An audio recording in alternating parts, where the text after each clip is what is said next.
The atmosphere in Border Town was electric. Cass Rowland's voice reverberated through the air like a powerful anthem, and the fervor it ignited in the hearts of the locals was incomparable. The response was instantaneous. A wave of cheers erupted that could rival the decibel level at a raucous rock concert. There was something in the air, a palpable excitement that turned ordinary citizens into fervent patriots, willing to go to any lengths to protect their highness. The air felt like it was ablaze, teeming with an ardor so intense it could light up the night sky. But not everyone was singing Rowland's praises. In the opulent halls of Canggu Castle, a collection of nobles had assembled, each dripping with contempt for Rowland's audacious decisions. They were a garrulous bunch, indulging in mockery as if it were fine wine, laughing at the rudimentary construction of Border Town's defenses. Nothing but mud and pebbles, they chortled. It was at this juncture that the Duke, a towering figure with a voice that could make the very walls tremble, interjected. Cutting through the laughter like a knife, he locked eyes with Petrov, the diplomatic ambassador representing the region. Startled but quickly regaining his composure, Petrov began to outline the unfolding situation. The Duke leaned in, his eyes widening with keen interest as Petrov divulged Rowland's audacious plan to renegotiate the ore monopoly. Petrov had originally intended to secure the valuable resources for a price far below market value, but Rowland had outplayed him. Rather than simply bargaining, Rowland aimed to revolutionize Border Town's economic prospects altogether, offering ore at a staggering 50% below market price. Even more, he planned to manufacture iron tools in-house. But that was not all. Petrov continued, painting a strategic picture that hinted at long-term visions. He surmised that if Rowland could successfully repel the anticipated invasion of demonic forces, it would be a significant triumph for the Canggu stronghold. However, he cautioned that Rowland's ambitions stretched beyond merely defending the border town. With the fight for the throne lasting only 5 years, the tides of power were subject to change. Petrov, ever the savvy diplomat, had a piece of advice for the Duke: to extend aid to Rowland to fortify the border town. A strong border town, Petrov argued, would inevitably benefit everyone involved. The Duke's face momentarily lit up with a grin of acknowledgement. However, it wasn't long before a shadow overtook his features. He stood up, his expression turning into a fierce scowl. He made it clear, in no uncertain terms, that while he might entertain Petrov's counsel, no one should mistake this for concern for the border town. His overarching message was clear: the border town was his, and he would not tolerate anyone, including Rowland, meddling in its affairs. Meanwhile, back in Border Town, Rowland was engaging in an altogether different form of diplomacy. He summoned Carter, a figure of skepticism and traditional values, to witness his latest feat, a steam engine, an engineering marvel brought to life by the expert hands of Anna. Rowland, a mechanical enthusiast, was smitten by this revolutionary invention that could trigger a new industrial age. Carter, however, harbored doubts. But those evaporated the moment Anna activated the engine. With a deafening roar, the contraption came alive. It was a visceral display of mechanical potency, and both Anna and Carter stood slack-jawed, grappling with the realization of what this machine could mean for the future. Carter felt a shiver run down his spine. This machine, built in mere days, could render years of night training obsolete. That night, Rowland returned home to find Nightingale, an unexpected but intriguing guest, sitting on his bed with the steam engine blueprints in hand. Rowland was initially perplexed, pondering how she had managed to get a hold of the carefully locked-away document. Yet her palpable excitement and curiosity soon led him into a detailed explanation of the machine's potential applications. Nightingale grinned, the implications of such technological prowess flooding her mind. With the swiftness of a cat, she swiped the blueprints back, promising to take them to the Witch Association. Watched as Nightingale delved into her shirt and, with an air of secrecy, retrieved a crumpled letter. It had been delivered by a pigeon, one of the most clandestine methods of communication in the kingdom. With eyes widening in disbelief, he skimmed the text, feeling his emotions morph from shock to a sense of utter betrayal. The parchment's inked words stung like an open-handed slap to his face. The message was an instruction to his trusted maid, Tyre, ordering her to assassinate him during the accursed months known as the Months of the Demon. Shockingly, This wasn't the first sinister message of this sort. The letter emphasized that failure was not an option this time. He recalled a peculiar incident involving the previous fourth prince, who had a strange fascination with slapping tires on cakes, a seemingly nonsensical act that now appeared laden with hidden meaning. Nightingale, catching a hint of Roland's turbulent emotions, offered to help. "Should I investigate this further?" she asked. Roland exhaled deeply and nodded, asking only for a blueprint of the castle's secret passages as her reward for this service. The next morning was no less tumultuous. Carter, one of Roland's trusted advisors, burst into the office, his face ashen. He informed Roland that Tyre had died under mysterious circumstances the previous night, apparently falling from the balcony of her own room. A preliminary investigation had found no signs of struggle or forced entry. Upon hearing this news, Roland gave orders for the head maid to arrange for Tyre's funeral. Just as he did so, a dense fog materialized in the room. As it cleared, Nightingale emerged, shrouded in a hood and visibly distressed. She informed Roland that she had failed to extract any information from Tyre before her death because Tyre had poisoned herself, hiding the lethal substance within a cavity in her teeth. Nightingale had more to share. During her investigation, she had found another letter in Tyre's room. While she couldn't decipher its contents, the word ocean and the address Big Sister caught her attention. Given that Roland's two brothers were inland rulers with no access to the sea, this clue led Nightingale to suspect the involvement of the third princess, a character known to harbor resentment against Roland. This revelation set Roland's mind ablaze with thoughts. Could the third princess have been so malevolent as to take Tyre's family hostage, forcing her to commit to such a dark plot? The possibility was not out of the realm of imagination. And regardless of whether Roland aspired to the throne, these types of political machinations would not cease. Just as Roland was connecting these ominous dots, he was interrupted by Nightingale. "Someone is here," she whispered, her voice tinged with urgency, before vanishing into a mist of fog. Barev entered, concern etched across his features.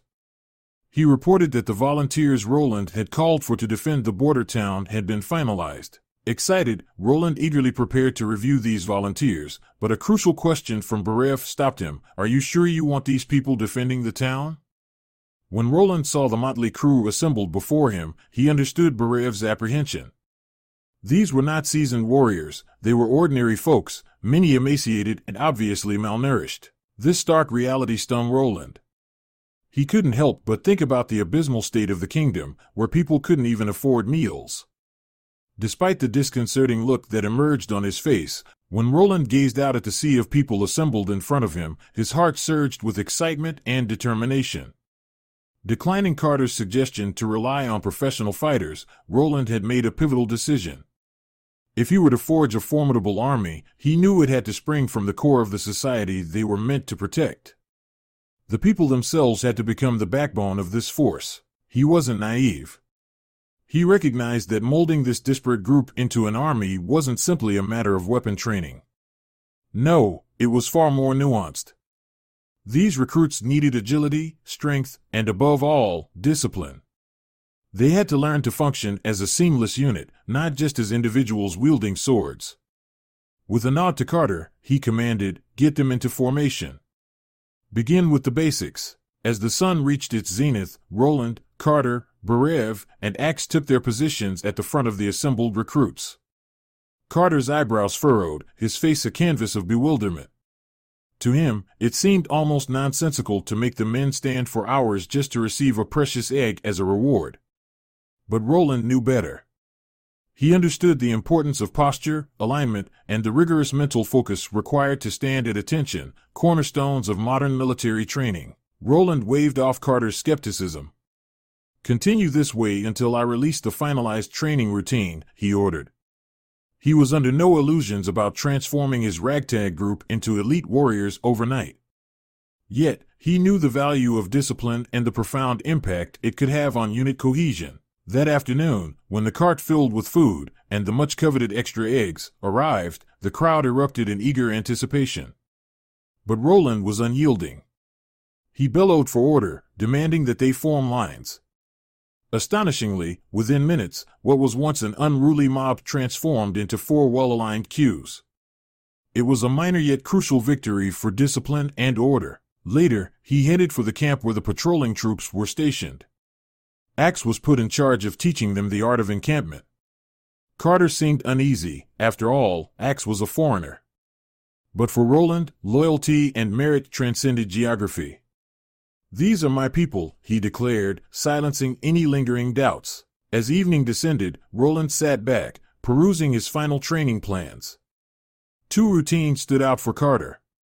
Every day at noon, the troops would run laps around the border town until sunset, and after dinner, they would attend Carl's academy for additional training. The academy part puzzled Carter. "Why the emphasis on education?" he asked. "A strong army is more than just fighters. They must be civilized, well-rounded individuals," Roland explained, stifling a yawn. The next afternoon, a weary Roland entered his office to find Nightingale already there, half of the breakfast spread on his desk consumed. Her impish grin greeted him. "Has no one taught you about respecting royalty?" Roland quipped, recalling how seriously Nightingale had taken etiquette during their first encounter. Nightingale responded with a formal bow but swiftly straightened up. His eyes shifted from the half-eaten plate of breakfast to her animated face. "If you're hungry, finish it." "I can always request another meal," he said. Her eyes sparkled at the suggestion, and she proceeded to polish off the remaining toast and eggs. "What's with all the ice you're buying?" she inquired between bites, her imagination conjuring images of cold beverages. Roland's lips twitched into a faint smile. "I plan to make iced cheese," he disclosed, his eyes darting to a note on the table. Nightingale's curiosity soared. The prospect of a novel culinary endeavor thrilled her. Simultaneously, Roland's mind wrestled with an array of considerations. While Nightingale didn't seem to be an adversary, he couldn't yet fully confide in her. Information was scant, and the stakes were high. On his table lay a draft detailing plans for manufacturing firearms. Less technologically demanding than the steam engine, firearms could, nevertheless, be perilous if mishandled or leaked. He had made an unsettling discovery recently. Nobles were using niter, a crucial component for gunpowder, as a cooling agent for beverages, christening it Ison in a bizarrely elegant linguistic flourish. Roland glanced at Nightingale. "Does the Witch Association train assassins?" he cautiously inquired, suspecting layers to her backstory. The moment the association was mentioned, her demeanor changed. Her voice softened, the vivacity faded. She described them as a pitiful group, compelled to band together out of need. Nightingale had sought refuge there, craving a semblance of belonging. Feeling emboldened yet cautious, Roland ventured to ask about her prior affiliations. "Have you worked for others before?" Her mood shifted, eyes downcast. She disclosed her grim reality. If not for her utility, her life would have been extinguished. However, she did not elaborate. He felt compelled to probe further but held back. Her discomfort was palpable. After days of exhaustive labor, Roland finally unveiled his first flintlock. The weapon was an engineering marvel, but he was pragmatic enough to recognize the challenges ahead. Though his steam engine could mass-produce parts, the intricate components still needed a human touch, which bottlenecked production. He calculated that at the current rate, only 4 flintlocks could be ready before the looming month of the demons. Carter, witnessing the flintlock's revelation, was awestruck yet puzzled. How could this odd-looking device stand against monstrous demons? He wondered aloud. Roland's response was straightforward but astonishing. He would form a specialized squad comprised of the most skilled hunters in Border Town to wield these flintlocks. Carter was puzzled. Why hunters and not the patrol squad? For a moment, Roland hesitated, memories of the patrol squad's recent struggles flooding his mind. Brian, a member of the local patrol squad, was fighting a battle upon which the fate of Border Town teetered. Each clang of swords resonated ominously through the narrow tunnel, a grim symphony that marked his face-off with a scar-faced assailant, a man who had vowed to deal Brian the same grim fate as his fallen comrade, Grey Dog. For Brian, the stakes transcended personal survival. Allowing this enemy to breach the castle walls meant jeopardizing the welfare of his community. Fueled by a surge of adrenaline, he disarmed the attacker, driving his sword into the man's chest. The enemy's eyes widened in disbelief, unable to comprehend his defeat at the hands of a mere patrolman. While you wasted your time in bars, Grey Dog, and our training, Brian sneered, his defiance shining through the gloom. However, just as he prepared to deliver the final blow, another enemy emerged from the shadows, stabbing him with a dagger. Brian collapsed, racked with pain, his vision blurring. It wasn't long before more patrol squads arrived, their numbers swelling into a small army.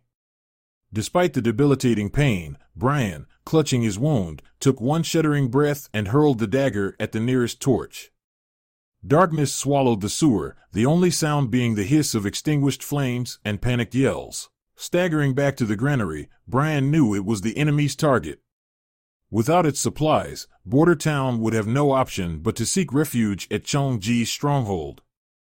Roland's reign had ushered in progress and hope. Brian couldn't let it be snuffed out. Just as it seemed like the end, the door burst open. Thrown to the ground, Brian felt resigned to his fate. But at that moment, Nightingale descended from the rafters. A blur of deadly grace, she neutralized the intruders, leaving them motionless on the ground. In the morning light, Carter surveyed the grim scene. 8 corpses lay in the granary, most belonging to the patrol squad. In Roland's office, the young prince seethed with anger at the audacity of the intrusion. But he took a moment to extend his gratitude to Nightingale, acknowledging that without her, he might have been among the casualties. His anger then morphed into a warm grin as he offered her a role as his personal shadow guard, promising 2 gold royals per month among other perks. Yet, Nightingale hesitated. Her loyalties were torn between the promise of a persecution-free life and her sisters in the Witch Association. When she refused Roland's offer, choosing not to abandon her comrades, he was impressed. Extending another offer, he implored her to gather her fellow witches and join him in Border Town, where he aimed to rebuild a community where witches could live without fear of discrimination. Nightingale found herself touched by Roland's resolute compassion. But skepticism gnawed at her. She insisted on witnessing the successes of his endeavors firsthand before putting her trust in him. Undeterred, he pressed forward, seeking Nightingale's insight into the unsettling incident involving MANHUA, who had been left shaken and scared after treating a bloodied man. When Roland delved deeper, Nightingale suggested that the nefarious scheme was likely the handiwork of an amateur, unconnected to his formidable siblings. As she spoke, she elegantly picked up a teacup and took a sip, her demeanor a tranquil sea of calm in the tempestuous situation. Her words were imbued with confidence, assuring Roland she was acutely aware of the complexities at hand. By noon, Roland, alongside Carter, his trusted aide, ventured into a nondescript room. The door creaked open to reveal a bandage-swathed Brian, who, despite his visible agitation, was calmed by Roland's gentle nod. Roland praised Brian for his unmatched valor, labeling him nothing short of a hero. Overwhelmed with emotion at the memory of his fallen comrade, Brian's body trembled, tears streaming down his face. Roland placed a comforting hand on Brian's shoulder, assuring him that his friend would be honored in death as in life. It was then that Roland, with a gravitas that filled the room, announced the impending execution of the scar-faced malefactor. Brian's face took on a contorted expression of both relief and concern. He spoke of the complex socio-political dimensions, how executing someone of noble birth might incite retribution from the Changu stronghold. Roland's eyes gleamed as he debunked Brian's fears, stating categorically that the man, though distantly noble, held neither title nor land and had committed crimes warranting the ultimate penalty. The steely resolve in Roland's voice was inescapable. Brian was then informed of a forthcoming honor. Roland's voice softened as he spoke, instructing Brian to focus on his recovery. His eyes widening in awe, Brian was told that he and his patrol would be formally conferred knighthood, assuming the solemn duty of defending the border town and its inhabitants. Roland's commitment was a bedrock of stability. His unwavering gaze met Brian's, allowing the gravity of his words to percolate through the room. Simultaneously, at the training grounds, Axe, an imposing figure, vociferously commanded the soldiers, his voice reverberating across the field. As Roland approached, he descended the stairs feeling an uncharacteristic trepidation. The soldiers before him were a tableau of discipline and readiness, their eyes filled with a palpable expectation.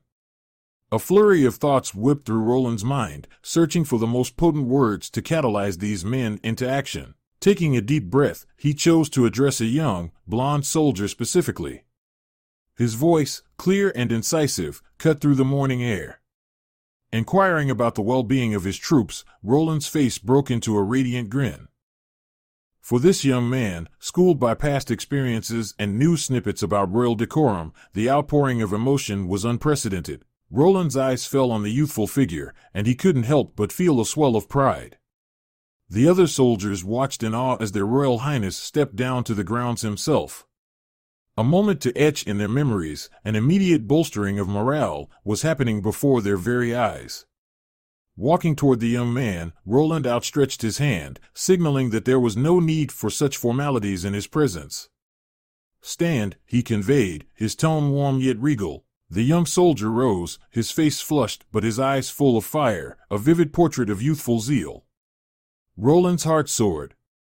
The atmosphere was palpable, not just with military discipline but also with enthusiasm, an enthusiasm catalyzed by proper nutrition and rest as much as by the occasion.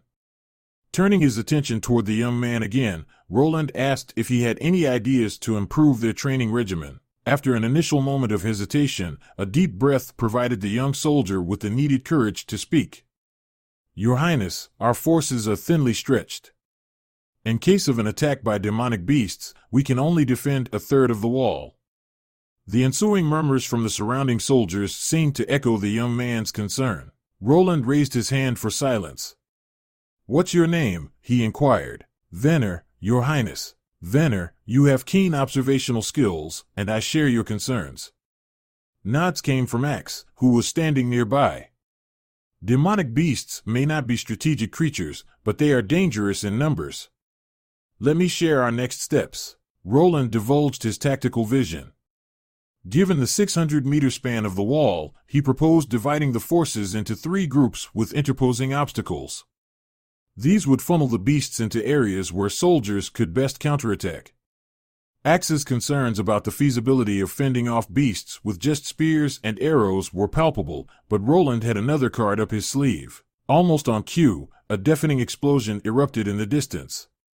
Fire and smoke billowed into the sky, shaking the earth beneath them. It was gunpowder, a new weapon in their arsenal. The soldiers, Carter, and even Axe were spellbound, comparing its power to the thunder of gods. Walking up to the resulting crater, Roland couldn't help but feel a surge of exhilaration. Axe eagerly questioned the scalability of this newfound power. Roland, tempering excitement with realism, acknowledged that mass production wouldn't be feasible in the short term. However, he was optimistic about accumulating enough of these game-changing weapons in time for any significant threats. For Nightingale, who had been observing, the world was often shades of black and white. Her unique perspective allowed her the freedom to move in realms most couldn't perceive, unfettered by conventional limitations. Nightingale moved as if tethered to an intricate tapestry of ever-shifting lines that only she could perceive. This unique perspective allowed her not just to pass through solid matter, but also to see the ebb and flow of magical energy within witches. On this particular night, she was taken aback. Anna, the young witch she was observing, not only sensed her presence, but welcomed her with open arms and an astonishingly radiant core of magical power. Nightingale couldn't help but be impressed. Emerging from the mist of her concealed state, Nightingale greeted Anna, who was clad in her pajamas, diligently practicing her abilities. "Care for some fish cakes?" Nightingale offered, her own countenance graced by a bright smile. Anna gratefully accepted, sterilizing her hands with her precise manipulation of flames. Nightingale marveled at the girl's control, yet also couldn't ignore a cautionary note that sounded in her mind. Such potent abilities often came with a price, the risk of excruciating pain during demonic torture sessions. Amid the cozy setting, Nightingale's expression turned gravely serious. "Anna, have you considered what it means to stay in Border Town? It's not without risks, especially in the harsh winters ahead. There is a safe haven for witches like us. Have you thought about joining the Witch Association?" Anna listened intently, but countered with a question of her own. "Where are you from, Nightingale? Were you happy there?" The words touched a nerve. Memories of a life filled with torment and subjugation flooded back to Nightingale. What prompted Anna to ask such a loaded question? Anna shared her own story, telling Nightingale of her sale to the church by her own father, her grim life thereafter, and her eventual rescue by Roland. Nightingale was struck by Anna's unshakable faith in Roland's vision, a vision of hope and transformation for all witches and the land they inhabit. Do you find more fulfillment in the Witch Association, or here? Anna asked, capturing Nightingale's gaze with her own crystalline eyes. Just as Nightingale was about to reply, the door burst open. It was Nana, face ashen, eyes filled with desperation, her voice trembling as she pleaded for Anna's help. Nightingale was already alert, her instincts sharpened to a razor's edge. Anna rose to follow Nana, the mood abruptly shifted from philosophical musings to urgent crisis. Meanwhile, Roland was rudely pulled from a dream by Nightingale. Nana's father is here, and he knows she's a witch, she spat out, anger shaping her features. Roland's mind raced as he dressed, no longer buoyed by the illusion of peace his dream had offered him. Entering the meeting room, he came face to face with a livid man, the lines on his withered face distorted by a venomous fury. "Where is my daughter?" he demanded, veins bulging in his neck.